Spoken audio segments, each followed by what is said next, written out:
Par une soirée fraîche à Hambourg, sous un ciel aussi clair que le cristal, une jeune mère se tenait devant un restaurant élégant, le cœur battant à tout rompre. Teresa Klein serrait la petite main de son fils de 3 ans, Léo, dont les boucles blondes luisaient encore d'humidité après le bain. Elle portait un jean, un simple t-shirt, rien d'extraordinaire, mais son regard trahissait un mélange de nervosité et d'espoir. Ce soir devait être spécial. Son premier rendez-vous depuis des années. Mais voilà que tout semblait s'effondrer avant même d'avoir commencé. La babysitter venait d'annuler, malade, et Teresa n'avait personne à qui confier son fils. Sa mère vivait loin. Ses amis étaient pris, et elle n'avait pas eu le cœur de dire à Léo qu'il devait rester seul. Alors elle l'avait emmené avec elle, sans savoir comment expliquer cela à l'homme qu'elle devait rencontrer. Elle prit son téléphone, hésita, puis écrivit un message. « Je suis désolé, je dois annuler. » Problème de babysitter. À peine avait-elle appuyé sur « Envoyer » que son téléphone sonna. « Bonsoir, c'est Lena, » dit une voix posée à l'autre bout du fil. « J'ai reçu votre message. Vous êtes déjà sur place? Oui, mais je crois que je ferais mieux de rentrer. Mon fils est avec moi. » Un court silence. Puis, calmement, il répondit. « Et alors? Amenez-le. Nous dînerons tous les 3. » Teresa resta muette. Ce n'était pas ce à quoi elle s'attendait. Mais c'est notre premier rendez-vous. Ce n'est pas très approprié. Alors faisons une rencontre familiale, répondit-il doucement, avec un sourire qu'elle devinait à travers le téléphone. Je veux simplement faire connaissance, et si votre fils est parti de votre vie, il fait aussi partie de ce moment. Un souffle échappa à Teresa. Elle regarda Léo, absorbé par une feuille qu'il tenait dans sa main, et se dit que rentrer seule signifierait replonger dans ce silence qu'elle détestait. Peut-être valait-il mieux oser. D'accord, dit-elle enfin. Mais je vous préviens, il adore Batman et il n'aime pas les légumes. Lena rit. Je prendrai note. J'ai hâte de le rencontrer. Dès qu'elle entra, l'atmosphère du restaurant la submergea. Les lumières tamisées, les conversations feutrées, les nappes blanches. Elle se sentit déplacée avec son sac en toile et son enfant vêtu d'un t-shirt Batman. Le serveur la regarda avec étonnement, mais un homme se leva d'une table au fond et fit un signe de la main. Lena, grand, bien habillé, regard chaleureux. Mais au lieu de tendre la main à Teresa, il s'agenouilla devant Léo. Salut. Petit bonhomme. Moi, c'est Lénard. Et toi, tu es Léo. J'ai 3 ans. Et j'aime Batman. Lénard hocha la tête. Très sérieux. Batman est incroyable. Tu sais quelle est sa vraie superpuissance? Léo fronça les sourcils. Non point le courage. Il n'a aucun pouvoir, juste un grand cœur. Et tu sais quoi? Ça veut dire que toi aussi, tu peux être un héros. Léo sourit, les yeux brillants. Teresa sentit sa gorge se serrer. C'était la première fois depuis longtemps que quelqu'un parlait à son fils avec autant de douceur. Pendant le dîner, Lena se montra attentionnée, demandant une chaise haute, des crayons de couleur et un menu pour enfants. Léo dessina, heureux, pendant que les adultes parlaient. Pourquoi êtes-vous si gentil? Osa demander Teresa. Beaucoup d'hommes auraient fui. Parce que j'ai une fille, répondit-il simplement. Elle s'appelle Sophie. Elle a 8 ans. Et je ne l'ai pas vue depuis 3 ans. Teresa leva les yeux, surprise. Il expliqua d'une voix tremblante que sa fille vivait à l'autre bout du monde après un divorce difficile. Il n'avait le droit de la voir qu'en visioconférence. Chaque fois que je vois un enfant rire avec sa mère, ça me rappelle ce que j'ai perdu, dit-il. Mais ce soir, j'ai un peu retrouvé cette chaleur-là. Teresa sentit les larmes lui monter aux yeux. Léo, lui, leva soudain la tête. Maman, pourquoi tu pleures? Il t'a fait du mal? Non. Mon cœur, dit-elle en souriant. Ce sont des larmes gentilles. Et tandis que Léo reprenait son dessin, Teresa se dit qu'il se passait ici quelque chose d'inattendu, quelque chose de beau. Si toi aussi, tu crois que le destin c'est parfois mieux que nous ce qu'il fait, dis-moi dans les commentaires. De quelle ville regardes-tu cette vidéo? Le dîner se poursuivit dans une atmosphère douce, presque irréelle. Entre 2 bouchées, Lénard parlait de sa fille, de la façon dont elle appelait son doudou docteur câlin et insistait pour lui brosser les dents tous les soirs. Teresa riait, un vrai rire, pas celui qu'elle servait d'habitude par politesse. Léo, lui, écoutait d'une oreille tout en coloriant un Batman bleu et noir sous sa feuille. Lénard semblait à la fois fort et fragile. Il racontait comment son travail l'avait englouti au point qu'il avait perdu ce qui comptait le plus, sa famille. Teresa le regardait, touchée. Il n'avait rien de ces hommes qui se vantaient de leur succès. Au contraire, il parlait avec cette sincérité rare, celle d'un homme qui avait compris la valeur du temps. « J'ai cru qu'on pouvait tout récupérer plus tard, dit-il doucement. Mais les enfants ne t'attendent pas. Chaque instant manqué, c'est un souvenir qui ne reviendra jamais. Teresa hocha la tête. Je connais ce sentiment. Le père de Léo est parti quand il avait 2 ans. Il disait qu'il avait besoin de trouver qui il est. Lénard soupira. Et l'a-t-il trouvé? Elle eut un sourire amer. S'il l'a fait, c'est sûrement très loin d'ici. Un silence les enveloppa. Pas un silence gênant, mais plein de respect. Puis Lénard posa ses couverts et dit « Vous êtes une femme impressionnante, Teresa. Je ne le dis pas comme un compliment creux, mais comme une évidence.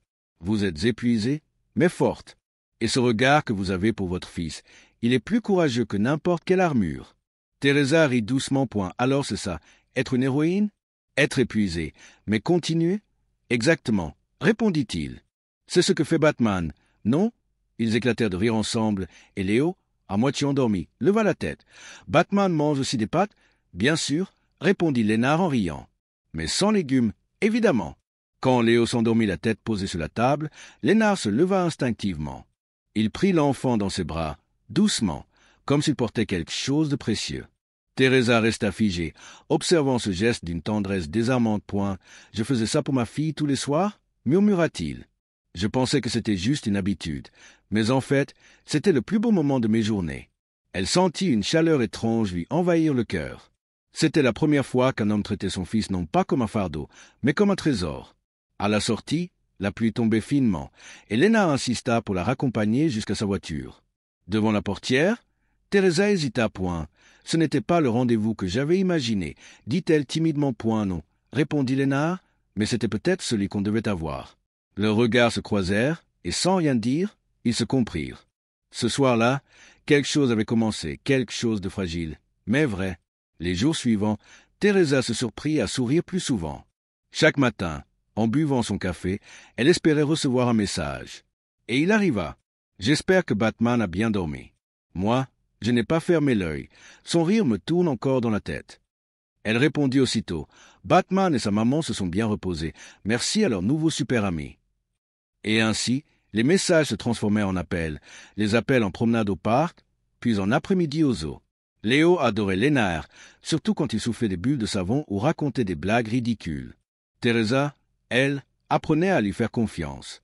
Il ne cherchait pas à l'impressionner, il était simplement là.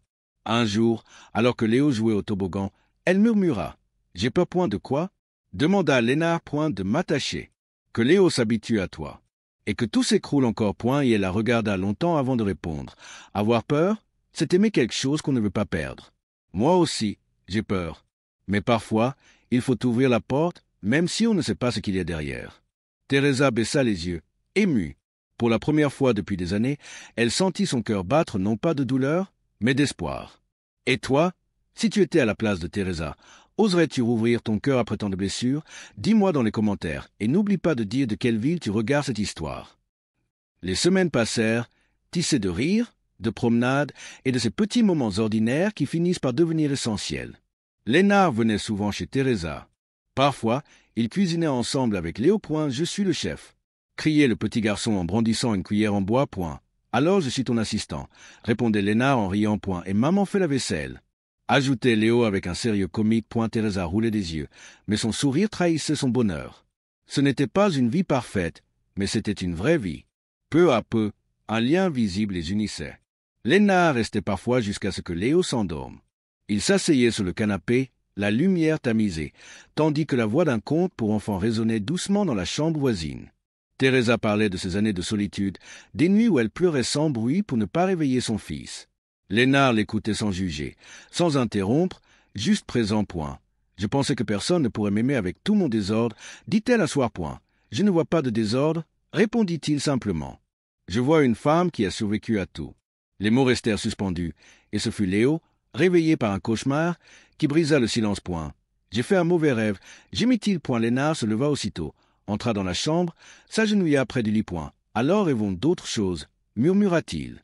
Rêvons de héros qui mangent des pizzas et sauvent le monde. Léo rit dans son sommeil et se rendormit aussitôt. Quelques semaines plus tard, une nouvelle tomba, bouleversant leur équilibre fragile. Le téléphone vibra sur la table, un message de l'ex-femme de Lénard. Je rentre en Allemagne. Nous devons reparler de la garde de Sophie. C'est une bonne chose, dit Teresa. Tu vas revoir ta fille. Lénard hocha la tête. Nerveux. Et si elle ne veut plus de moi? 3 ans. C'est une éternité pour un enfant. Teresa posa sa main sur la sienne. Elle verra qui tu es devenu. Un père qui s'est aimé. Un homme qui a compris l'essentiel. Les semaines suivantes furent pleines d'attentes et d'inquiétudes. Lénard prépara tout. Une chambre pour Sophie, des livres, son plat préféré, des spaghettis à la sauce tomate. Quand enfin la petite fille arriva, timide et méfiante, ce fut Léo qui brisa la glace. Viens, je te montre mon t-shirt Batman. Lança-t-il. Sophie hésita, puis sourit. Ce sourire fut le début d'une nouvelle histoire. Très vite, ils devinrent inséparables. Les rires d'enfants emplissaient l'appartement. Teresa les observait, émue. Un soir, alors qu'ils dormaient, elle murmura à Lénard, « Je n'aurais jamais cru que la vie pouvait redevenir belle. » Et elle lui caressa la joue. « Elle ne redevient pas belle. C'est toi qui la rends belle. Mais le bonheur est parfois fragile. » Quelques mois plus tard, un courrier du tribunal tomba. Une erreur dans la procédure. Le nouvel accord de garde était invalide. Lénard pouvait tout perdre. Il s'effondra. « Je ne survivrai pas à un autre adieu, dit-il d'une voix brisée. Teresa prit sa main. Alors tu ne seras pas seul. On affrontera ça ensemble. Le jour de l'audience arriva. Sophie fut appelée à parler. La salle entière retint son souffle quand la juge demanda. « Sophie, où te sens-tu chez toi ?»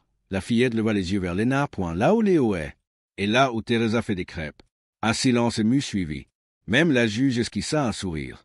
Quelques jours plus tard, la décision tomba. La garde fut confirmée. Sophie pouvait rester. Lénard pleura.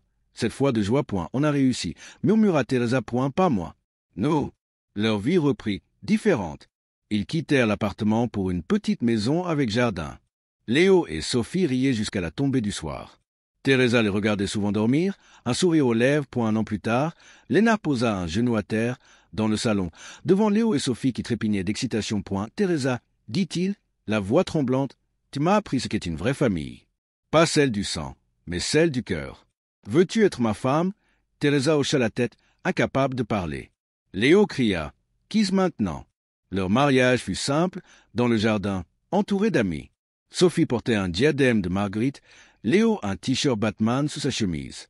Et quand on leur demanda plus tard comment tout avait commencé, Lénard répondit en riant, à cause d'un petit garçon, d'une babysitter malade et d'une mère courageuse. Teresa ajouta, et d'un homme qui a dit « Amène-le avec toi ». Parce que parfois, le destin n'attend pas la perfection. Il attend juste qu'on dise oui à la bonne personne. Et toi, crois-tu au hasard ou au destin? Étincelle, dis-moi dans les commentaires, et surtout, de quelle ville regardes-tu cette belle histoire d'amour?